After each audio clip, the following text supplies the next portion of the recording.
Hello everyone, તો હું આજે નાના બાળકોના ફેવરિટ પિઝાની ગળત સારી તેવી રેસીપી બનાવવાની છું, પિઝા પૂરી. તો એના માટેના ઇન્ગ્રીડિયન્ટ્સ આપણે જોઈ લઈએ.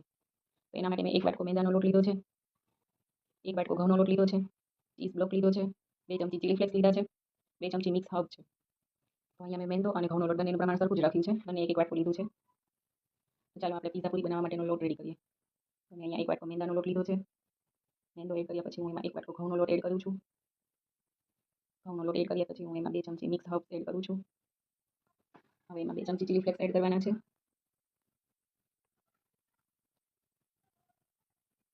હાફ ટીસ્પૂન મીઠું એડ કરવાનું છે. મીઠાનું પ્રમાણ અહીંયા આપણે ઓછું નાખવાનું છે, કારણ કે આપણે ચીઝ એડ કરવાનું છે, એટલે ચીઝ સોલ્ટેડ હોય છે એટલે.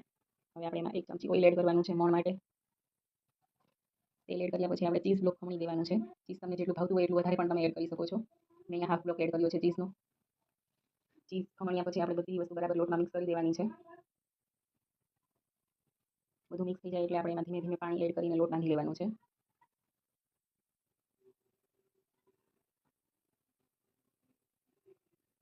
તો આપણે લોટ બંધાઈને રેડી થઈ ગયો છે. બહુ કઠણ પણ નથી ને બહુ ઢીલો પણ નથી. આપણે પરોઠા માટેનો લોટ બાંધીએ એવો લોટ મેં રેડી કર્યો છે. તો લોટ બંધાઈ ગયા પછી આપણે નાની સાઈઝની રોટલી જેવી પૂરી વણી લેવાની છે.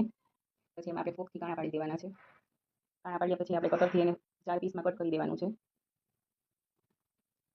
તો આપણી પૂરી કટ થઈને રેડી થઈ ગઈ છે. હવે આપણે એને ગરમ તેલમાં તળી લેવાની છે, એક પછી એક નાખીને. અહીંયા આપણે ગેસ ધીમો જ રાખવાનો છે. જો ફાસ્ટ રાખીશું તો પૂરી અંદરથી કાચી રહેશે અને ઉપરથી લાલ થઈ જશે. નીચેની સાઈડ તળાઈ જાય પછી આપણે એને ફેરવવાનું છે, જેથી કરીને પૂરી બળે નહીં. તો આપણી ગોલ્ડન બ્રાઉન પૂરી તળાઈને રેડી થઈ ગઈ છે, એકદમ ક્રિસ્પી ક્રિસ્પી. તો છે ને બાળકોને ભાવે એવી પિઝા પૂરી. જો તમને પણ મારી રેસીપી સારી લાગી હોય તો તમે પણ લાઈક કરજો અને ઘરે પણ ટ્રાય કરજો.